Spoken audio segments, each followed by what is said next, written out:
സത്യമായിട്ടും ഇന്നലെ വരെ ഞാൻ ഇങ്ങനെയായിരുന്നില്ല. ഇന്നിപ്പോ ഏറ്റവും ചെറിയ തീരുമാനങ്ങൾ എടുക്കാൻ പോലും ഞാൻ ഒരുപാട് ചിന്തിക്കുന്നു. ഒരുപക്ഷെ ഇന്ന് എന്റെ ജീവിതത്തിലെ ഏറ്റവും പ്രധാനപ്പെട്ട ദിവസമായി മാറിയേക്കാം എന്ന പ്രതീക്ഷയിലാവും. In fact this is definitely the most important day of my life. The most important day. Everybody, right now. Oh, oh,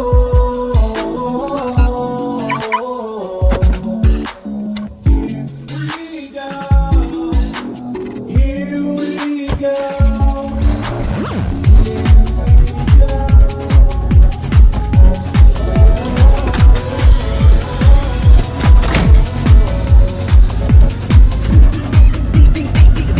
So the party has gone.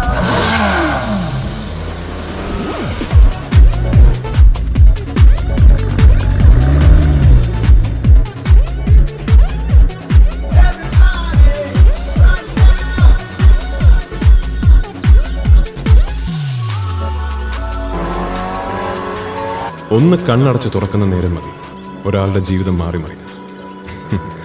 എന്റെ കാര്യത്തിലും ഏതാണ്ട് അങ്ങനെയൊക്കെ തന്നെ സംഭവിച്ചത്. കൃത്യമായി പറഞ്ഞാൽ 18 ദിവസം മുമ്പ് കുര്യനും കുമാറും എന്നെ കാണാൻ ഓഫീസിൽ വന്നതിട്ടാണ്. കൂടെ കുര്യച്ചാനുള്ളത് കൊണ്ട് ഞങ്ങളുടെ വരവെന്തിനായിരിക്കും ഊഹിക്കാമല്ലോ. അച്ചായനിപ്പോൾ ഒരല്പം കഷ്ടത്തിലാണെന്നുള്ളതും മിസ്റ്റർ വിജയ്ക്ക് അറിയാവുന്ന കാര്യമാണ്. പിന്നെ എനിക്കറിയാം. നേര് പറഞ്ഞ ഇയാളെ ആ കഷ്ടം തീർക്കാൻ എന്റെ ഒരു കിഡ്നി അങ്ങ് ദാനം ചെയ്താലോ എന്ന് ആലോചിച്ചിരിക്കുകയായിരുന്നു ഞാൻ. Is that made to be funny, Mr. Vijay? എന്തേ സുഖിച്ചില്ലേ? ചക്കച്ചുള പോലെ കാശണി വാങ്ങിച്ച് മുങ്ങി നടന്നിട്ട് ഒടുക്കം വക്കാലത്ത് പറയാൻ ആളെയും കൂട്ടി വന്നിരിക്കുന്നോടാ പന്ന. താൻ എന്തായി കാണിക്കുന്നത്? Look mister Vijay, Pavan group of കമ്പനീസിന്റെ MD CS നമ്പ്യാർ സാറാണ് എന്നെ ഇങ്ങോട്ട് അയച്ചിരിക്കുന്നത്. അദ്ദേഹത്തിന് വളരെ വേണ്ടപ്പെട്ടയാളാണ് ഈ കുര്യച്ചായൻ. നേര് പറഞ്ഞ കഴിഞ്ഞ ദിവസം മാത്രമാണ് ഇയാൾ ഇത്രയും വലിയ ഫൈനാൻഷ്യൽ ക്രൈസിസിലാണെന്ന് സാർ അറിയുന്നത്. Now Nambiar sir is ready to clear all his liabilities, including yours. ആ നമ്പ്യാരോ ചാക്കയാരോ അതൊന്നും എനിക്കറിയണ്ട. I must get my money. 11,280 pound ഇന്ന് വരെയുള്ള പലിശ അടക്കം അത്രയുമാണ് ഇയാൾ എനിക്ക് തരാനുള്ളത്. അയ്യോ ഇല്ല കുമാറെ, എങ്ങനെ നോക്കിയാലും ഇത്ര എമൗണ്ട് വരികയില്ല. സത്യമായിട്ടും പലിശ ഇനത്തിൽ പലപ്പോഴായി 4,000 പൗണ്ട് ഞാൻ കൊടുത്തിട്ടുണ്ട്. ഓ മാപ്പിളെ, ഒരുമാതിരി കന്നാലി കച്ചവടം നടത്തുന്ന പോലെ എന്റെ ഓഫീസ് റൂമിൽ വന്നു കയറി ഉണ്ടാക്കരുത്. കാശ് തന്നതിന് തന്റെ വല്ല തെളിവുണ്ടോ? ഉണ്ടോ തെളിവ്?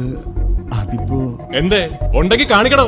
തന്റെ കയ്യിലുള്ള തെളിവ് കാണിക്കാൻ, അല്ലാതെ വെറുതെ കാണാകണോ പറഞ്ഞാ പോരാ. തന്റെ കയ്യിലുണ്ടെങ്കിൽ കാണിക്കണോ. If you have something in writing show it to me man. എനിക്കറിയാമായിരുന്നു അങ്ങനെ ഒരു തെളിവും കുര്യന്റെ കയ്യിൽ ഉണ്ടാവില്ല. പണത്തോടുള്ള ആർത്തി കൊണ്ട് മാത്രമല്ല ഒരു 4,000 പൗണ്ട് ഞാൻ അങ്ങ് കയറ്റി അടിച്ചത്. കാശ് തരാതെ എന്നെ അത്രക്കിട്ട് വലിപ്പിച്ചിട്ടുണ്ട് ഈ കുര്യൻ. പിന്നെ പവൻ ഗ്രൂപ്പ് പോലൊരു കമ്പനി ഇടപെട്ടതോടെ ചോദിക്കുന്ന കാശിൽ നിന്ന് മിണ്ടാതെ അങ്ങ് പോയിക്കോളൂന്നായിരുന്നു എന്റെ ധാരണ. പക്ഷെ അവിടെ എനിക്ക് തെറ്റി. അവൻ എന്നോട് കണക്കും ചോദിച്ചു, കാര്യങ്ങൾ കയ്യാങ്കളി വരെ എത്തുകയും ചെയ്തു. ഒടുവിൽ ഇങ്ങനെയൊക്കെയാണ് ആ സീൻ തീർന്നത്. ഇവന്റെയൊക്കെ ബലത്തിൽ ഇപ്പൊ താൻ പൊക്കോ. പക്ഷെ അതിരമ്പുഴ തന്റെ പെമ്പർനോത്തിയും പിള്ളേരും താമസിക്കുന്ന സ്ഥലം ഞാൻ സ്കെച്ച് ചെയ്തിട്ടുണ്ട്. പണി ഞാൻ നാട്ടിൽ തന്നോളാം എനിക്ക്. നത്തിങ് കുര്യച്ചായ, ഇവനൊരു കോപ്പും ചെയ്യില്ല. Before that he will realize what we are. പിന്നെ നീ നിന്റെ നമ്പ്യാരും കൂടെ എന്നെ കയറി അങ്ങ് വളിച്ചു കളയും. ഒന്ന് പോടാ, നമുക്ക് കാണാം. ഓ കണ്ടേക്കാം. അതവന് സീസനെ അറിയാഞ്ഞിട്ടാ. വാ പോ, നമുക്ക് പോ.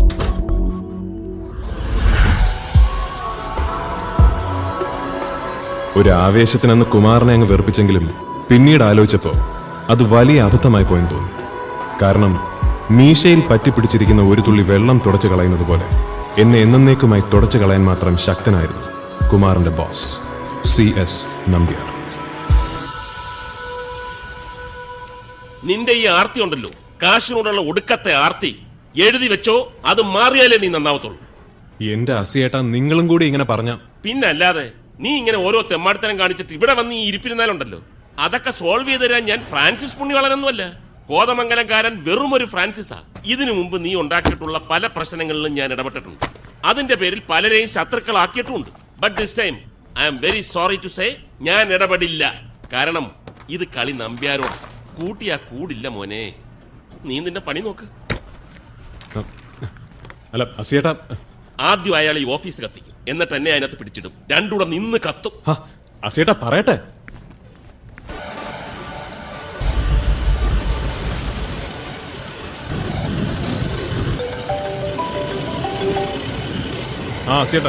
വിജയ്, നമ്പ്യാർ വിളിച്ചിരുന്നു. ഏ? നാളെ ഉച്ചയ്ക്ക് 2 മണിക്ക് റോയ്ഡോൺ പാർക്ക് ക്ലബിൽ വെച്ച് അയാൾക്ക് നിന്നെ മീറ്റ് ചെയ്യണമെന്ന് പറഞ്ഞു. എന്തിന്? അത് അയാൾക്കല്ലേ അറിയൂ. പിന്നെ നമ്മൾ തമ്മിൽ എങ്ങനെയാ പരിചയം എന്ന് ചോദിച്ചപ്പോ ചില ഫംഗ്ഷൻസിലൊക്കെ വെച്ച് ജസ്റ്റ് കണ്ടിട്ടേ ഉള്ളെന്നാ ഞാൻ പറഞ്ഞിരിക്കുന്നത്. നീ അത് അവിടെ ചെന്ന് മാറ്റി പറയാമെന്ന് നിൽക്കണ്ട. അയാൾക്ക് എന്ത് തോന്നുന്നു? എന്ത്? അപ്പം മറക്കണ്ട, നാളെ ഉച്ചയ്ക്ക് 2 മണിക്ക് എല്ലാം പറഞ്ഞതുപോലെ. Good luck. അല്ല ചേട്ടാ, ഞാൻ hello hello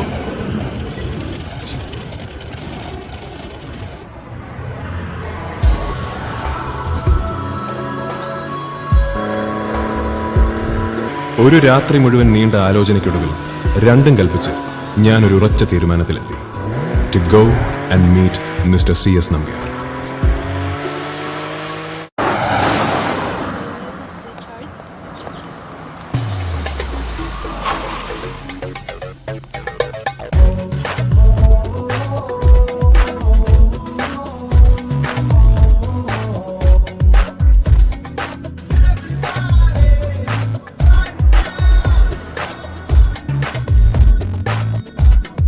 Excuse me.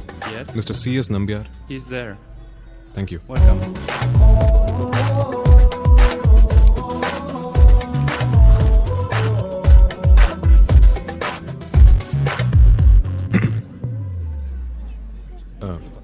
Nambiar sir. Yes? I'm Vijay Das. Oh. You're bang on time. Good. The privilege is mine, sir. Sit.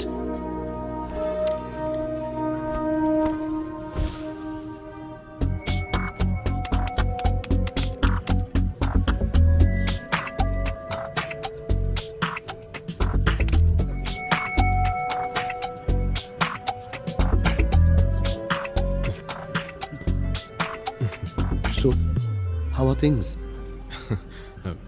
Going on, sir. Good. You should have guessed by now why I wanted to meet you. കുര്യച്ചാൻ എനിക്ക് എൻ്റെ God ഫാദറിനെ പോലെയാണ്. You know, ലണ്ടനിലെത്തിയ ആദ്യ കാലങ്ങളിൽ എന്നെ ഒരുപാട് സഹായിച്ചിട്ടുണ്ട് ആ മനുഷ്യൻ. അയ്യോ സർ, അത് ആക്ച്വലി എനിക്കൊരു അബദ്ധം. ദാ ഇത് കണ്ടോ, സെൻട്രൽ ലണ്ടനിലെ പ്രൈവറ്റ് ഇൻവെസ്റ്റിഗേഷൻ ഏജൻസിയായ റിവീലേഴ്സ് ഞാൻ പറഞ്ഞതനുസരിച്ച് നിങ്ങളെപ്പറ്റി അന്വേഷിച്ച് അയച്ചു തന്ന മെയിലാണിത്.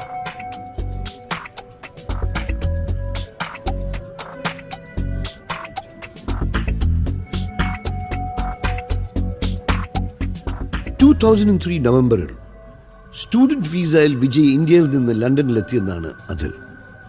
Is that correct?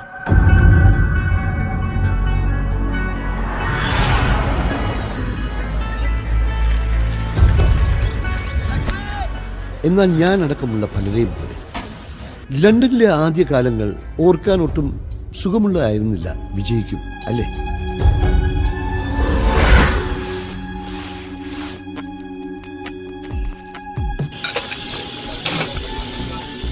Washroom assistant, kitchen assistant, barman, അങ്ങനെ പലതരം ജോലികൾ.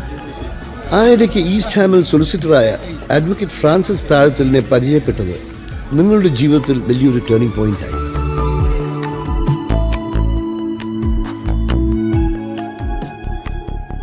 ശരിയാണ് സർ. ലണ്ടനിലെത്തിയ പിന്നെ പുറത്ത് പറയാൻ കൊള്ളാവുന്നൊരു ജോലി എനിക്ക് ആദ്യമായിട്ട് തന്നത് അസിയേട്ടന. ഒരുപക്ഷെ എന്നെ പേടിച്ചിട്ടാവും പുള്ളി എന്നോട് ഇന്നലെ ഇങ്ങനെയൊന്നുമല്ല പറഞ്ഞത്. എനിവേ, അവിടെ നിന്നും വിജയ് അഡ്വക്കേറ്റ് ഫ്രാൻസിസിന്റെ സഹായത്തോടെ നഷ്ടത്തിൽ ഓടിക്കൊണ്ടിരുന്ന ഒരു കോർണർ ഷോപ്പ് ഏറ്റെടുത്ത് നടത്താൻ ആരംഭിച്ചു. വിജയുടെ സമയം നല്ലതായതുകൊണ്ട് ഷോപ്പ് വലിയ ലാഭത്തിലായി. ആൻഡ് നൗ ഈസ്റ്റ് ലണ്ടനിലെ പല ഭാഗങ്ങളായി 10-12 കോർണർ ഷോപ്സ്, കൂടാതെ ഒരു money lending enterprise. So Vijay Das is flying high, isn't it? Hey, അങ്ങനെയൊന്നുമില്ല സർ. സാറിൻ്റെയൊക്കെ മുമ്പിൽ ശരിക്കും ആ മെയിൽ വായിച്ചു കഴിഞ്ഞപ്പോൾ എനിക്ക് തന്നോടുള്ള ദേഷ്യമെല്ലാം മാറി. ബിക്കോസ് ഒരു 30 കൊല്ലം മുമ്പുള്ള എന്നെക്കുറിച്ച് തന്നെയാണ് ഞാൻ അതിൽ വായിച്ചത്. അന്നൊരു കുര്യച്ചാൻ, ഇന്നൊരു അസിയേട്ടൻ, അത്രയൊക്കെ മാറ്റങ്ങളേ ഉള്ളൂ.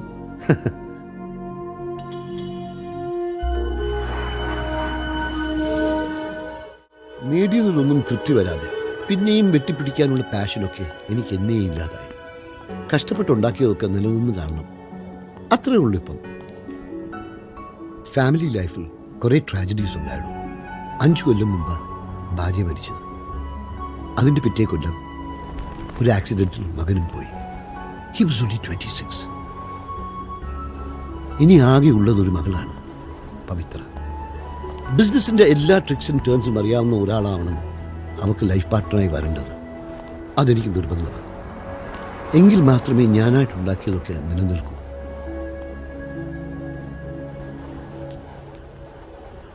പെട്ടെന്നെടുക്കുന്ന ചില തീരുമാനങ്ങൾ, തോന്നലുകൾ, അതെന്നും എനിക്ക് ലൈഫിൽ ഗുണമായി വന്നിട്ടുള്ളൂ. അത്തരമൊരു തോന്നലിൻ്റെ പുറത്ത് ചോദിക്കുക, can you marry my daughter?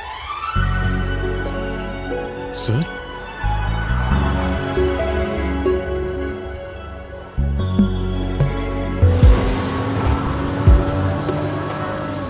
Nambiar എനിക്കിട്ട് താങ്ങിയതാണെന്ന് ഞാൻ ആദ്യം കരുതിയത്. പക്ഷെ അതങ്ങനെ അല്ലെന്ന് മനസ്സിലായത് അയാൾ ഞാനുമായി ക്രോയ്ഡൻ ഹൈ സ്ട്രീറ്റിലെത്തിയപ്പോഴാണ്.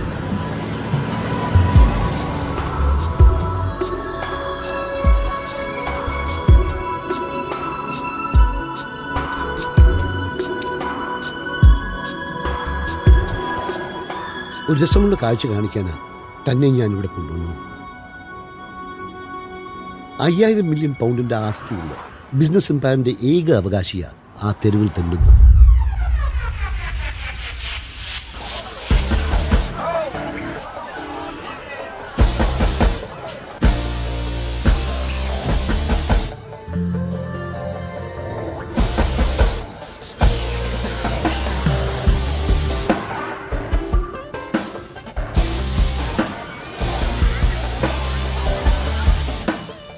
ഇവളാണോ ഇപ്പോൾ എൻ്റെ ഏറ്റവും വലിയ പ്രോബ്ലം.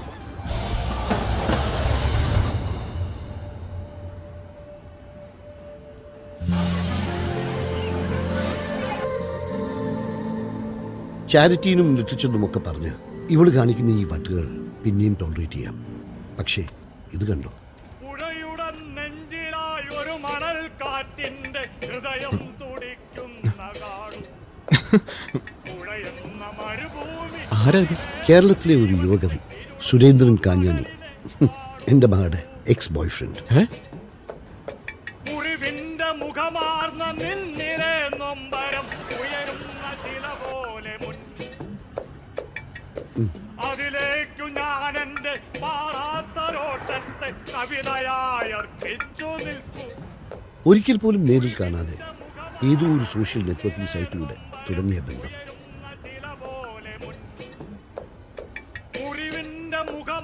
കുറച്ചു നാൾ മുമ്പ് വരെ ഇവന്റെ കൂടെ ജീവിക്കുമെന്ന് പറഞ്ഞു നടന്നതാണ് അവൾ. തനിക്കറിയാമോ, അന്നൊക്കെ ഇവന്റെ ഈ രൂപം സ്വപ്നം കണ്ട് ഞാൻ ഉറക്കത്തിൽ നിന്ന് ഞെട്ടി എഴുന്നേക്കുമായിരുന്നുള്ളൂ.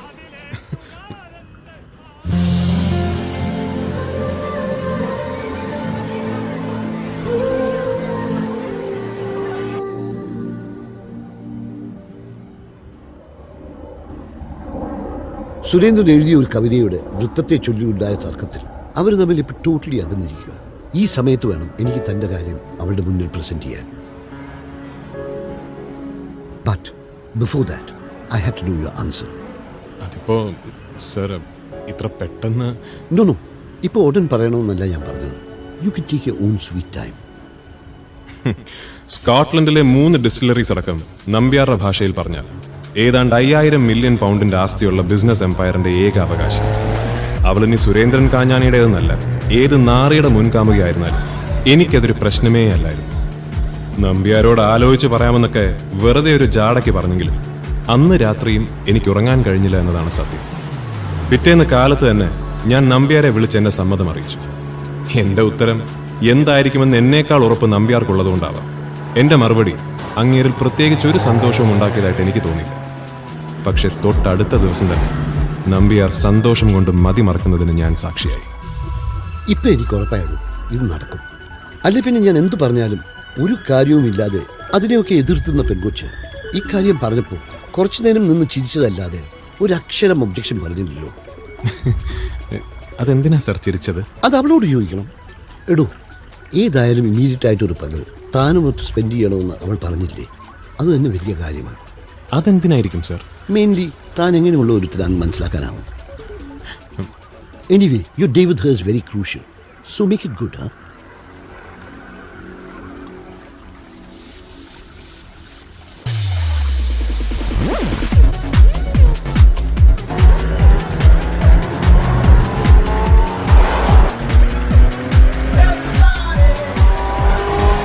നിർണായകമെന്ന് നമ്പ്യാർ പറഞ്ഞ ആ പകലിലൂടെയാണ് ഞാൻ ഇപ്പോൾ സഞ്ചരിച്ചുകൊണ്ടിരിക്കുന്നത്. ഒരുപക്ഷെ ഏതർത്ഥത്തിലും എൻ്റെ ജീവിതത്തിൽ ഒരിക്കലും മറക്കാൻ പറ്റാത്ത ഒന്നായി ഈ ദിവസം മാറിയേക്കാം. As I said, this is definitely the most important day of my life.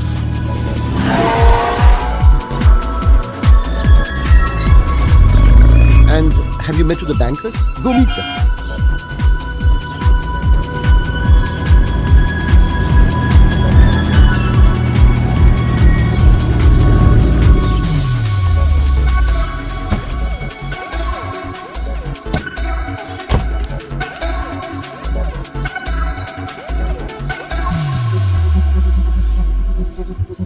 Morning sir. Morning Vijay. Coffee? No sir, I am already late. ആ, കുമാറിനെ ഓർമ്മയില്ലേ വിജയ്ക്ക്? പിന്നെ മോളിത് അവിടെ ഉണ്ടാവും, അവളുടെ അമ്മയുടെ വീട്ടിൻ്റെ അടുത്ത്.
Hi, hi, I am Vijay Das. I am Pavithra. Daddy പറഞ്ഞു കാണുമല്ലോ അല്ലേ? Ya, he told me. But Vijay, daddy പറഞ്ഞിരുന്നത് നിങ്ങൾ 10 o'clock എത്തുമെന്നായിരുന്നല്ലോ. എന്നിട്ടിതിപ്പം I always like this or this just one off? അയ്യോ അതല്ല, യുനോ ഓടി വന്നപ്പോ ലേറ്റ് ആയി പോയി. Sorry. Okay, let's go. Okay.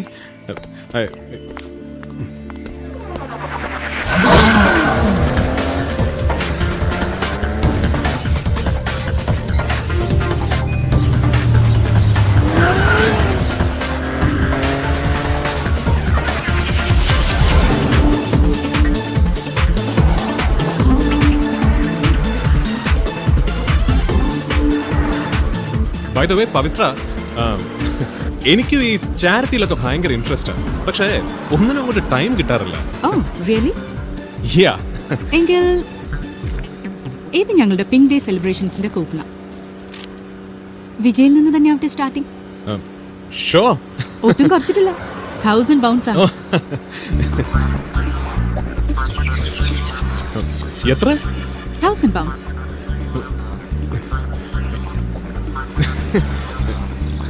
പിന്നെന്താ, വൈ നോട്ട്? ഇതിന്റെ പൈസ ഞാൻ എങ്ങനെ?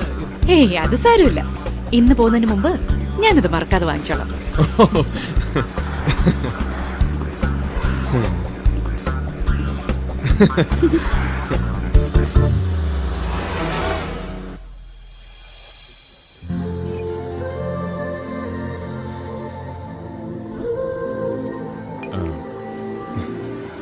ഡാഡി കാര്യങ്ങളൊക്കെ പറഞ്ഞു കാണുമല്ലോ അല്ലേ? പറയുകയും ചെയ്തു, ഞാനത് കേട്ട് കുറെ ചിരിക്കുകയും ചെയ്തു. അല്ല, എന്നെ പോലൊരു പെണ്ണിനെയൊക്കെ പ്രപ്പോസ് ചെയ്യാൻ മാത്രം വലിയൊരു ഫൂൾ ആരാന്നോർത്ത് ചിരിച്ചതാ. സോറി, ഞാൻ ആ അർത്ഥത്തിലല്ല പറഞ്ഞത്. ഒരിക്കലും വിജയെ പോലെ ഒരാൾക്കൊന്നും പറ്റിയ പെണ്ണേ അല്ല ഞാൻ. ഈ ഭർത്താവും കുട്ടികളും ഒക്കെ ആയിട്ടുള്ള ഒരു ടിപ്പിക്കൽ ഫാമിലി ലൈഫൊന്നും എനിക്ക് പറ്റില്ല വിജയ്. ഒന്ന് ടയർഡ് ആകുമ്പോൾ താങ്ങാൻ, കൂടെ നിൽക്കാൻ ലൈഫിൽ ഒരു പാർട്ട്ണർ വേണം. എന്നെ പോലെ സോഷ്യലി കമ്മിറ്റഡ് ആയിട്ടുള്ള ഒരാളുടെ ഫാമിലി ലൈഫൊന്നും അതിൽ കൂടുതലാവാൻ പാടില്ല. And one more thing is, immensely rich ആയ CS നമ്പ്യാരുടെ ഇൻലോ എന്നതിന്റെ ഒരു അഡ്വാൻറ്റേജും എൻ്റെ ലൈഫ് പാർട്ട്ണർ ആവാൻ പോകുന്ന ആളിന് എൻജോയ് ചെയ്യാൻ പറ്റില്ല. ബിക്കോസ് ഡാഡിയുടെ കാലശേഷം പവൻ ഗ്രൂപ്പ് ഓഫ് കമ്പനീസ് ഒരു ചാരിറ്റബിൾ ഓർഗനൈസേഷൻ ആക്കി മാറ്റാനാണ് എൻ്റെ തീരുമാനം. സോറി. It's okay. അതുകൊണ്ട് വിജയ് ശരിക്കും ഒന്ന് ആലോചിക്കേ. എനിക്കും വേണം ടൈം. ഞാനുമായി ഒത്തുപോകാൻ പറ്റുന്ന ഒരാളാണോ വിജയ് എന്നുള്ളത് മനസ്സിലാക്കാൻ. ഡോണ്ട് വറി, വിജയ് പോലും അറിയാതെ ഞാനത് മനസ്സിലാക്കിക്കോളാം. Excuse me. Hello. Oh hi, I am here on my way to Coventry. ഈശ്വര, ഇവള് ശരിക്കും ആ നമ്പ്യാരുടെ മോള് തന്നെയാണോ? ഓക്കെ, അതോ ബൈ.